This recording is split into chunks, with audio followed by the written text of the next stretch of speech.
अस्सलाम वालेकुम स्टूडेंट्स, आज हम क्लास 9th की एक्सरसाइज 8 चैप्टर नंबर 8 की एक्सरसाइज 8 का क्वेश्चन नंबर 13 स्टार्ट करेंगे। क्वेश्चन नंबर 13 है हमारे पास, कहता है prove that for any two non empty sets A and B, A और बी हमारे पास दो नॉन एम्प्टी सेट हों तो प्रूव करो कि ए इंटरसेक्शन बी का कॉम्प्लीमेंट इक्वल टू होता है ए का कॉम्प्लीमेंट यूनियन बी का कॉम्प्लीमेंट। अच्छा, इसको हमने प्रूव करना है। ये हमारे पास होता है डिमॉर्गन्स लॉ। इसकी एक स्टेटमेंट ये है, दूसरी क्या होती है, ए यूनियन बी का कॉम्प्लीमेंट बराबर होता है ए का कॉम्प्लीमेंट इंटरसेक्शन बी का कॉम्प्लीमेंट, यानी उसमें इधर यूनियन आ जाता है और इधर इंटरसेक्शन आ जाता है। हमने इसकी वो फर्स्ट प्रॉपर्टी को सिर्फ सोल्व करना है, ये वाली। अब हमने इसको जनरल प्रूव करना है, ए बी और यू वगैरह की वैल्यू गिवन नहीं है। अब हम क्या करेंगे, पहले ये वाली साइड का कोई एलिमेंट लेंगे और प्रूव करेंगे कि ये जो साइड है ये सबसेट है इसका। फिर हम इस वाली साइड का कोई एलिमेंट लेंगे, वो प्रूव करेंगे कि वो सबसेट है इसका। यानी पहले इसमें से एक एलिमेंट लेंगे, फिर इसमें से एक एलिमेंट लेंगे। जब इसमें से एक एलिमेंट लेके इसको प्रूव कर देंगे कि वो इसका भी एलिमेंट है, तो हम कह देंगे ये सबसेट है इसका। इसमें से एलिमेंट लेंगे, उसको प्रूव कर देंगे इसके सबसेट, ठीक है। इसका एलिमेंट लेंगे, उसको प्रूव करेंगे कि वो इसका भी एलिमेंट, इसका मतलब होगा ये सबसेट है इसका। दोनों एक दूसरे के जब सबसेट हो जाएंगे तो इसका मतलब होगा ये दोनों सेट्स आपस में इक्वल है। चलिए, सबसे पहले हम फर्स्ट वाले में से एक एलिमेंट लिया x, let x belongs to a intersection b के कॉम्प्लीमेंट। अगर आपका x a इंटरसेक्शन b के कॉम्प्लीमेंट से बिलोंग करता है ना, इसका मतलब ये कंफर्म है कि वो a इंटरसेक्शन b से बिलोंग नहीं करता। अगर a इंटरसेक्शन b के कॉम्प्लीमेंट से बिलोंग करता है तो इसका मतलब होगा कि वो ax जो है वो a इंटरसेक्शन b से बिलोंग नहीं करेगा। क्यों? आप देखो, एग्जांपल लेते हैं हम। एक हमारे पास सेट A है 1 2 3, एक सेट U है, वो क्या है 1 2 3 4 5। अगर हम A का कॉम्प्लीमेंट लेते हैं, कॉम्प्लीमेंट क्या होता है, उसको U में से माइनस कर देते हैं।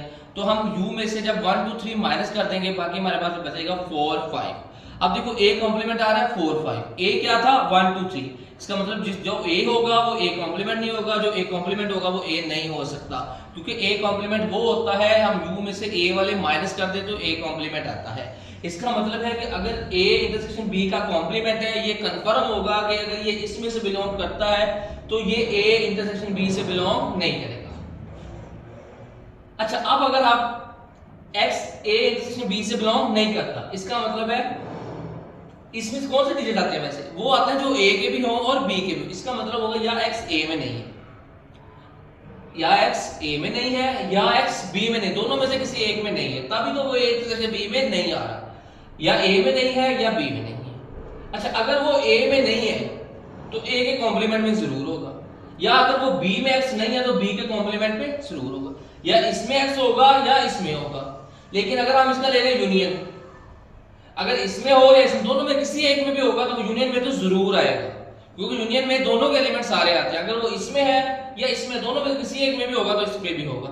हमने x को लिया था कि x बिलोंग करता है a इंटरसेक्शन b के कॉम्प्लीमेंट से।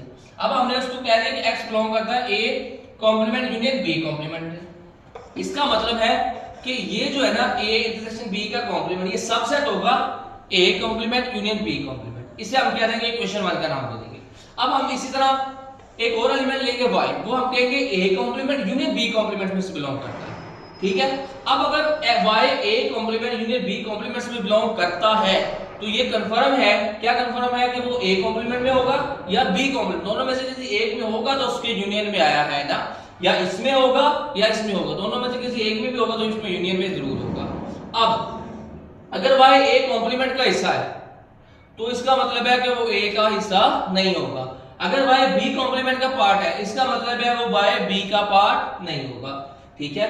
इसका मतलब है जो y है या a का पार्ट नहीं है या b का पार्ट नहीं है। लेकिन अगर हम ले लेंगे इनका इंटरसेक्शन, अगर इसमें नहीं है इसमें है, या इसमें है इसमें नहीं, दोनों में एक में है एक में नहीं है, तो इंटरसेक्शन में कभी भी नहीं है। इसका मतलब y a इंटरसेक्शन b में नहीं होगा, क्योंकि दोनों में नहीं है। वो a इंटरसेक्शन b में तब आता है जब वो दोनों में हो। इसका मतलब y a इंटरसेक्शन b से बिलोंग नहीं करता। इसका मतलब होगा y किससे बिलोंग करेगा, a इंटरसेक्शन b के कॉम्प्लीमेंट से बिलोंग करेगा। अब इसके कॉम्प्लीमेंट से बिलोंग करता है। अब इसका मतलब होगा कि a complement union b complement subset किसका होगा, a इंटरसेक्शन b के कॉम्प्लीमेंट। पिछले हम अगर क्वेश्चन 1 को देखें उसमें क्या था, a इंटरसेक्शन b का कॉम्प्लीमेंट इसका सबसेट था, इक्वेशन 2 में ये इसका सबसेट है। तो दोनों एक दूसरे के क्या है सबसेट। अगर दोनों एक दूसरे के सबसेट हो तो इसका मतलब होता है वो दोनों सेट्स आपस में क्या है इक्वल है। ठीक है, ये आपने बड़े ध्यान से करना है, अंडरस्टैंडिंग करके करना है, वीडियो को बार बार देख के कर लेना, थोड़ा सा कंफ्यूजिंग था।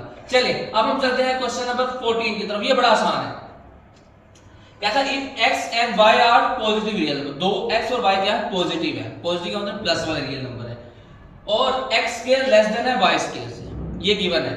हमने प्रूव क्या करना है कि x भी लेस देन होगा y से। ठीक है, अगर x और y पॉजिटिव है देन इसके स्क्वायर भी रूट स्क्वायर भी क्या होंगे पॉजिटिव होंगे। हमने इन दोनों के स्क्वायर रूट ले लिए। ठीक है, x स्क्वायर y स्क्वायर का। ठीक है, अब दोनों के ऊपर क्या ले लिया स्क्वायर रूट ले लिया। अब जब x स्क्वायर से स्क्वायर रूट कैंसिल, स्क्वायर से स्क्वायर रूट कैंसिल हो जाएगा, यानी ये स्क्वायर x आ जाएगा और y का स्क्वायर से स्क्वायर कैंसिल होकर y आ जाएगा। इसका मतलब है कि x लेस देन किससे आ जाएगा y के। सिंपल, इसमें हमने क्या करना है x स्क्वायर, ठीक है, लेस देन था y स्क्वायर, हमने दोनों तरफ क्या ले लेना है स्क्वायर रूट ले लेना है। स्क्वायर से स्क्वायर रूट कैंसिल हो जाएंगे तो x लेस देन आ जाएगा y के। आप कहेंगे सब जब भी हम स्क्वायर रूट लेते हैं तो एक तरफ प्लस माइनस आता है, इसमें क्यों नहीं आएगा? इसमें इसलिए नहीं आएगा क्योंकि ऊपर उसने खुद कहा है कि x और y क्या है पॉजिटिव है। जब पॉजिटिव नंबर होंगे उनका स्क्वायर भी पॉजिटिव होगा तो उनका स्क्वायर रूट भी पॉजिटिव नंबर इस तरफ आएगा। ओके, चलिए अब हम चलते हैं क्वेश्चन नंबर 15 की तरफ। कहता है the sum of interior angle of a triangle, एक ट्रायंगल है जिसकी इंटीरियर एंगल का सम कितना आ रहा है 180 आ रहा है। ठीक है, प्रूव करना है हमें। अब देखिए ये ट्रायंगल है, एंगल 1 2 3 एंगल है।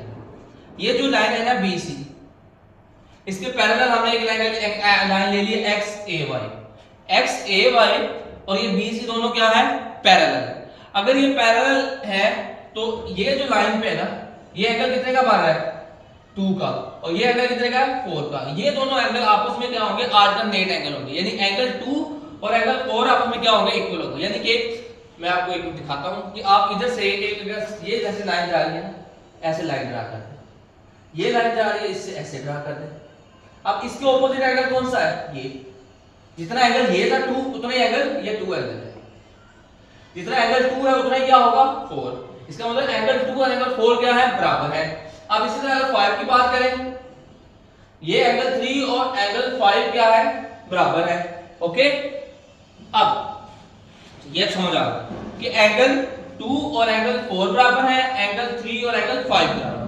अब अगर इस स्ट्रेट लाइन को देखें आप तो 1 4 5, ये स्ट्रेट लाइन में जो एंगल बन रहा है 1 4 5, ये क्या है ये एक स्ट्रेट लाइन का एंगल है। स्ट्रेट लाइन का एंगल हमने बचपन में पढ़ा हुआ कितने का होता है 180 का होता है।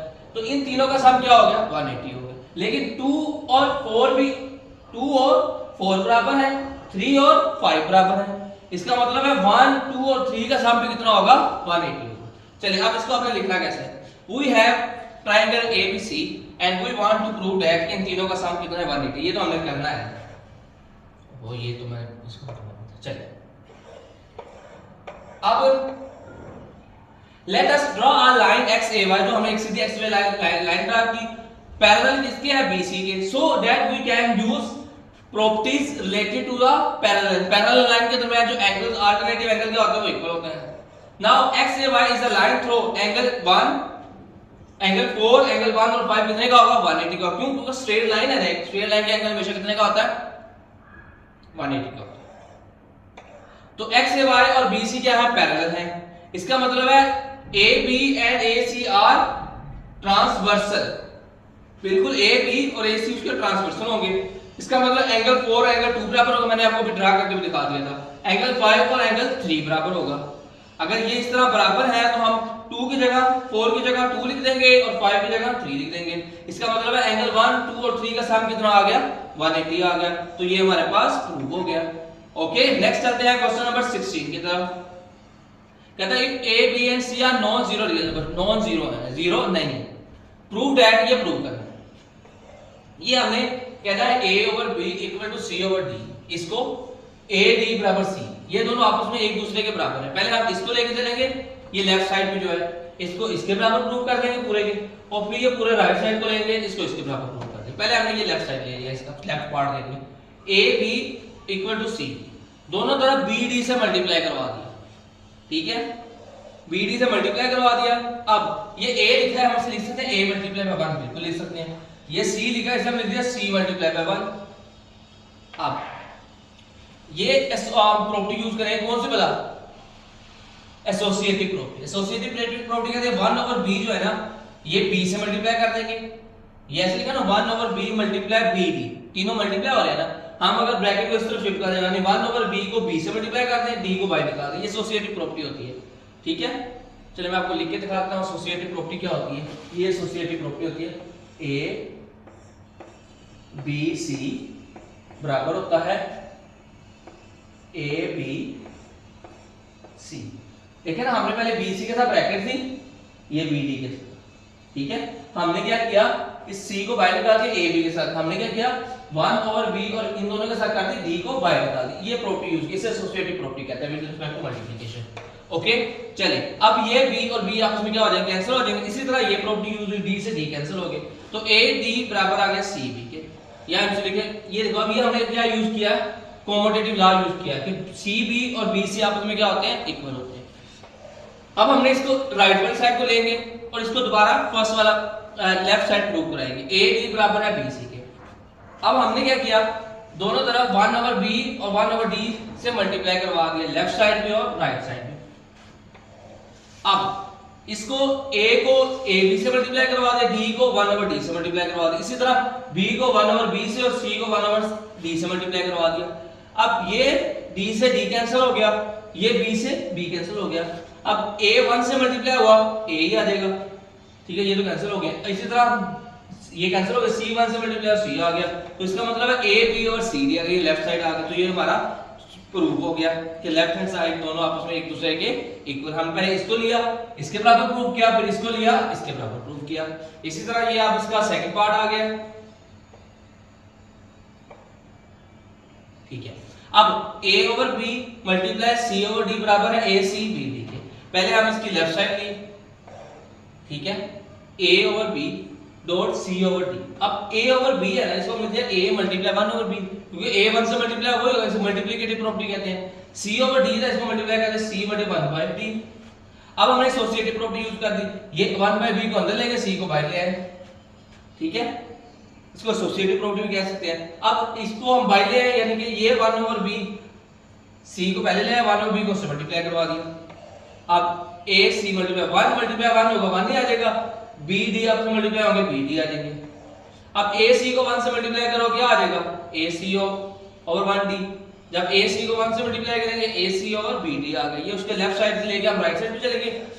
ठीक है, तो इसका मतलब ये दोनों साइड आपस में क्या है, इक्वल है। अब ये थर्ड पार्ट आ गया, 1 ओवर बी प्लस 1 सी ओवर बी बराबर है ए प्लस सी ओवर बी। लेफ्ट साइड लिया हमने, लेफ्ट साइड लेके हम राइट साइड प्रूव करानी है, जैसे हमने पिछले पार्ट में किया। तो अब ये b a b plus c b। अब हमने इसको लिख दिया a मल्टीप्लाई 1 ओवर b, क्योंकि a जब 1 से मल्टीप्लाई होगा a आएगा, a ओवर b को हमने इस तरह लिख दिया, ये मल्टीप्लिकेटिव प्रॉपर्टी होती है। c को 1 ओवर c की फॉर्म में लिख दिया। अब 1 ओवर b दोनों में से क्या ले लिया, कॉमन ले लिया, डिस्ट्रीब्यूटिव प्रॉपर्टी लगा दी, क्योंकि 1 ओवर a b जब हम इसे डिस्ट्रीब्यूटिव प्रॉपर्टी लगाएंगे तो 1 ओवर b a से मल्टीप्लाई होगा, c से मल्टीप्लाई होगा। अभी इस तरह लिखा हुआ था, हमने इसको इस फॉर्म में लिख दिया। अब ये प्रॉपर्टी लगाई तो a प्लस c जब 1 से मल्टीप्लाई होगा, a plus c over b आ गया, तो ये हमारे पास इसकी राइट साइड आ गई। तो इस तरह हमारा चैप्टर कंप्लीट हो गया। आज के लिए इतना ही काफी है। इंशाल्लाह हम नेक्स्ट चैप्टर नंबर 9 स्टार्ट करेंगे नेक्स्ट वीक से। ओके बेटा, अल्लाह हाफिज।